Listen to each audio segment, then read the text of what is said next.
पे आपका फिजिक्स के क्लासेस में। तो आज के लेक्चर रहने वाला है हमारा वो प्रोजेक्टाइल मोशन का सेकंड लेक्चर है। तो लास्ट लेक्चर में हमने बेसिक सारे देखे थे प्रोजेक्टाइल मोशन में कि प्रोजेक्टाइल मोशन होता क्या है। हमने देखा था कि कोई क्रिकेटर जो बॉल फेंकता है, फील्डर एक दूसरे फील्डर की तरफ बॉल फेंकता है, तो जो बॉल जिस पाथ को फॉलो करती है, एक पैराबोलिक पाथ फॉलो करती है, तो वही इस बॉल के लिए प्रोजेक्टाइल मोशन होता है और उस बॉल का अपन प्रोजेक्टाइल बोलते हैं।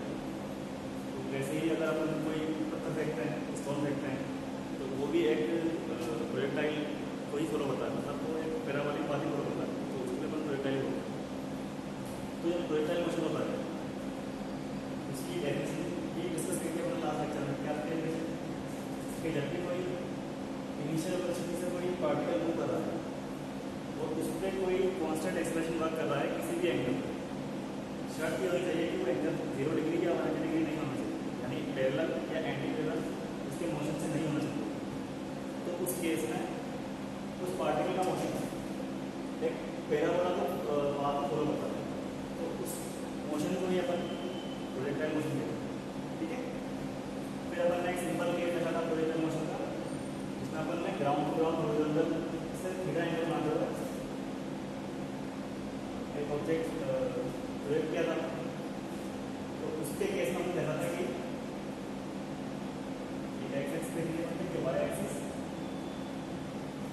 हमने देखा था कि जो एक्स एक्सिस पे इसकी वेलोसिटी रहेगी, वेलोसिटी कंपोनेंट यू एक्स, वो यू को सीधा रहता है ड्यूरिंग द एंटायर मोशन, यानी कि जब से इसने इसका मोशन शुरू किया तब जो इनिशियल वेलोसिटी थी एक्स डायरेक्शन में, फाइनल भी वही रहेगी।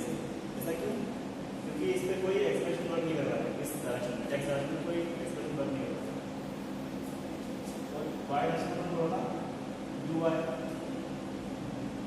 ठीक है ना। अब मान लो हमको इनिशियल जो रहता है वाई डायरेक्शन में वो रहता है यू साइन थीटा। ठीक है, मान लो हमको पॉइंट दिया है कि ए पॉइंट है, ये बी पॉइंट है और ये सी पॉइंट है, कोई रैंडम पॉइंट है, इस पे सी पॉइंट है आफ्टर 30 सेकेंड्स। ठीक है, इस पॉइंट का आपको वेलोसिटी के हॉरिजॉन्टल और वर्टिकल कंपोनेंट्स निकालना है। तो अपन कैसे निकालना है? हॉरिजॉन्टल कंपोनेंट क्या रहेगा? वेलोसिटी चेंज होगी नहीं है ना, चाहे किसी टाइम निकालो, हॉरिजॉन्टल कंपोनेंट हमेशा सेम रहेगा यू cos थीटा रहेगा, क्योंकि वर्टिकल कंपोनेंट चेंज हो जाएगा। कैसे हो जाएगा? यू साइन थीटा माइनस जी, ये रह जाएगा अपना डी एक्स, ये रह जाएगा आफ्टर टी टाइम। और ऐसे ही अगर आफ्टर टी टाइम की एक्स डिस्प्लेसमेंट और वाई डायरेक्शन में डिस्प्लेसमेंट देखेंगे तो वो क्या रहता है? एक्स डायरेक्शन में डिस्प्लेसमेंट मिलती you cos theta multiply by T, और वाई डायरेक्शन की जो डिस्प्लेसमेंट रहती है वो रहती है you sine theta T minus half D T square after T time. ठीक है, फिर हमने कुछ रिलेशन यूज किए थे लास्ट लेक्चर में। तो कौन कौन से रिलेशन थे? एक था टोटल फ्लाइट टाइम, कि यहाँ से यहाँ तक आने में ये हवा में कितनी देर रहा, टोटल फ्लाइट टाइम। तो फ्लाइट टाइम का अपना क्या फॉर्मूला आया? फ्लाइट टाइम का फॉर्मूला आता था u sine theta divided by g. ठीक है, और एक रेंज का फॉर्मूला आया था हॉरिजॉन्टल रेंज, हॉरिजॉन्टल जो डायरेक्शन में जितनी इसमें मैक्सिमम डिस्प्लेसमेंट लिया है ओरिजिन से, वो अपना हॉरिजॉन्टल रेंज या रेंज को मतलब आर से करते हैं, कैपिटल आर से। इसका फॉर्मूला आता है u square sine 2 theta divided by g. एक और रिलेशन आता है पास मैक्सिमम हाइट का, जब हम कैपिटल एस से नोट करते हैं तो क्या था मैक्सिमम हाइट का formula? U square sine square theta divided by जी।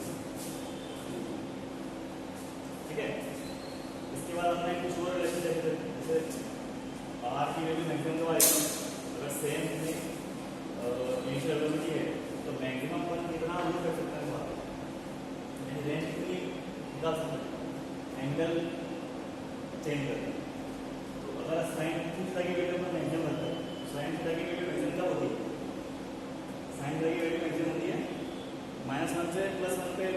जैसा ये मैंने सूत्र लगा दिया तो प्लस वन इसकी मैक्सिमम वैल्यू होती है, तो मैक्सिमम आर आएगा आपके पास यू स्क्वायर डिवाइडेड बाई जी, ठीक है। और हमने ये देखा था कि मैक्सिमम कब आया था, थीटा 45 डिग्री होगा, ठीक है ना। उसके बाद हमने देखा कि दो कॉम्प्लीमेंट्री एंगल के लिए सेम इनिशियल वेलोसिटी अगर अपन कुछ प्रोजेक्टाइल फेंकते हैं तो उसका रेंज सेम आएगी, दोनों अलग अलग एंगल के लिए सेम आएंगे, बस दोनों एंगल कॉम्प्लीमेंट्री एंगल होना चाहिए। जैसे अगर हमने थीटा एंगल से देखा और रेंज आई आर थीटा, हमने देखा थीटा 90 माइनस थीटा एंगल, तो रेंज ये आई, तो ये दोनों रेंज इक्वल रहेगी, ठीक है, क्योंकि दोनों एंगल कॉम्प्लीमेंट्री एंगल। एक और रिलेशन हमने यूज किया था आर और एक्स के बीच, ठीक है, आर और एक्स का रिलेशन क्या था, हमारा एक्सप्रेशन 4 डिवाइड बाई 10, ठीक है ना। तो कल अपन यहाँ से पहुँच चुके R divide by 10, 4 divide by 10, ठीक है। तो यहाँ से पहुँच चुके मैंने आपको पहले होमवर्क में क्वेश्चन भी दिया था, आई होप आपको सॉल्व हो गया हो, अपन डिस्कस कर लेंगे उस क्वेश्चन को, ताकि जो लास्ट लेक्चर में जो प्रॉब्लम होगी आपकी तो थोड़ी दूर हो जाएगी, ठीक है। क्या था क्वेश्चन, मैंने आपको बोला था कि एक पार्टिकल है जिसको अपन प्रोजेक्ट किया इसी एंगल में यू इनिशियल वेलोसिटी और 1 सेकेंड, आफ्टर 1 सेकेंड उसकी वेलोसिटी की डायरेक्शन हॉरिजॉन्टल से 45 डिग्री हो जाती है, और आफ्टर अनदर 1 सेकेंड यानी यहाँ से 2 सेकेंड बाद उसकी वेलोसिटी की डायरेक्शन 0 डिग्री हो जाती है। तो अपन को यू की वैल्यू फाइंड करनी है ना, इनिशियल वेलोसिटी की वैल्यू फाइंड करनी है। तो इसकी अप्रोच क्या रहेगी, ये मान लो ये ए बी, तो ये सी पॉइंट है, बी अपन को सी पॉइंट दिया हुआ है आफ्टर 1 सेकेंड,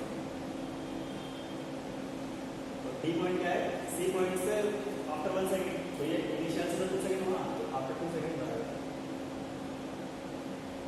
ठीक है। तो अपन को सी और डी में पहले देखना है, क्योंकि डी में तो अपनी वर्टिकल वेलोसिटी 0 है, तो अपन यहाँ से पहले रिलेशन से सी पॉइंट पे वर्टिकल वेलोसिटी निकालनी है,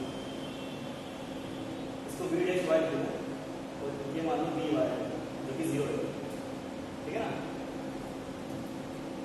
तो सी पॉइंट पे वर्टिकल वेलोसिटी निकालने के लिए निकालेंगे V Y plus V dash Y minus G D, V Y 0 है तो V dash Y T D के बराबर हो जाएगा, वी डैश वाई क्या रहेगा, जी क्या है ग्रेविटेशनल एक्सेलरेशन जो कि 10 है, टाइम क्या है 1 सेकंड, तो वी डैश वाई की वैल्यू आ जाएगी 10 मीटर पर सेकंड, ठीक है। वी वाई की वैल्यू आपकी वी डैश वाई की वैल्यू आ गई, यानी इस पॉइंट पे आपके पास वेलोसिटी आ गई वर्टिकल वेलोसिटी। तो अगर आपके पास वर्टिकल वेलोसिटी है, एंगल है, अपन हॉरिजॉन्टल वेलोसिटी निकाल यहाँ से, तो यहाँ से हॉरिजॉन्टल वेलोसिटी क्या जाएगी 1045 equals V dash Y divided by D X dash, तो क्या जाएगी यहाँ से 1045 फिल कर दूंगा प्लस वी डैश वाई की वैल्यू हमने निकाल दिया बस 10, और हमको वी डैश एक्स निकालना है, तो वी डैश एक्स निकल जाएगा यहाँ से, क्या जाएगा 10 मीटर पर सेकंड यहाँ पे ना। तो 45 डिग्री से आप कर सकते हैं, वैसे 45 डिग्री एंगल होता है तो हॉरिजॉन्टल वर्टिकल कंपोनेंट सेम होते हैं, तो वैसे भी कर सकते हैं आप। तो वी डैश एक्स आ गया अपने पास। अब अपन को पता है कि हॉरिजॉन्टल कंपोनेंट जो होता है वो through out the projectile motion same रहता है, क्योंकि कोई एक्सप्रेशन है नहीं हॉरिजॉन्टल कंपोनेंट हॉरिजॉन्टल डायरेक्शन में। तो अपन कह सकते हैं कि इनिशियल वेलोसिटी में भी यू एक्स 10 के बराबर है। अब हम क्या निकालना है, सिर्फ इनिशियल वेलोसिटी में वर्टिकल डायरेक्शन में कंपोनेंट निकालना है यू वाई। अगर आपको यू वाई मिल गया तो अपन रिजल्टेंट वेलोसिटी निकाल सकते हैं, ठीक है। यू वाई के लिए क्या करेंगे, फिर से इनिशियल और फाइनल पॉइंट पर डी और ए पॉइंट पे स्टडी करेंगे। तो यहाँ से डी वाई क्या होगा, D Y minus D D, ठीक है। फाइनल वेलोसिटी क्या थी यहाँ पे, टॉप पॉइंट पे क्या रहती है final velocity, vertical 0। D Y क्या रहा,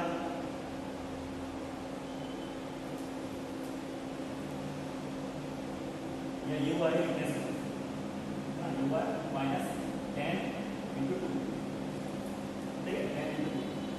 यहाँ से यू वाई क्या है, यानी वर्टिकल कंपोनेंट में इनिशियल वेलोसिटी क्या रहेगी 20 मीटर पर सेकंड, ओके। तो हमारे पास यू एक्स आ रहा है, यू वाई आ गया, तो रिजल्टेंट निकालना है। तो रिजल्टेंट कैसा आएगा, equals U X square plus U Y square, बस वैल्यू पुट करो आपको आ जाएगा। यू एक्स हमने 10 स्क्वायर प्लस टी स्क्वायर, तो यहाँ से यू मिल जाएगा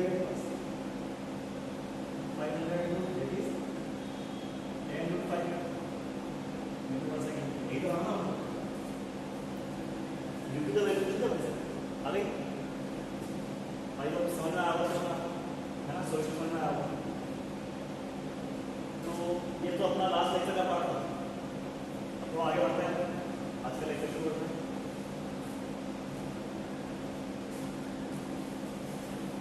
आज जब हम पढ़ेंगे ना वो जो प्रोजेक्ट का मोशन था, जो प्रोजेक्ट का पाथ था, उसकी इक्वेशन निकालेंगे और उस पाथ का क्या होगा प्रोजेक्ट। तो अपना आज पढ़ेंगे इक्वेशन ऑफ प्रोजेक्ट, ओके। क्या होती है प्रोजेक्ट, जो पैराबोलिक पाथ फॉलो करता है ना पार्टिकल प्रोजेक्टल मोशन में, उसी को अपन प्रोजेक्टिव बोलते हैं। तो प्रोजेक्टिव की इक्वेशन निकालने के लिए अपन को पता है एक्स कंपोनेंट में टी टाइम का डिस्टेंस या डिस्प्लेसमेंट होगा एक्स से डायरेक्शन, उसके लिए क्या difference you cos theta into T, ठीक है ना। वाई डायरेक्शन की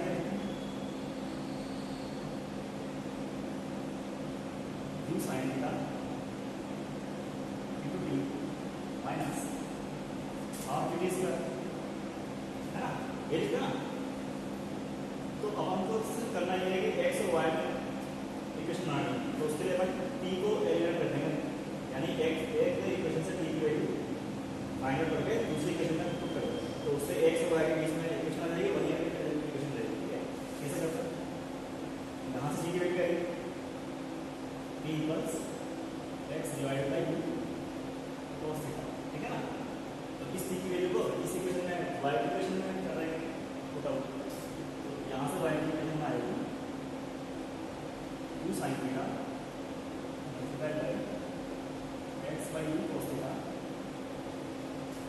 माइनस 1/2 जी टी की वैल्यू रखेंगे यहाँ पे, यहाँ पर बंद रखेंगे टी की वैल्यू यहाँ पे रखेंगे X square divide by U square whole square theta.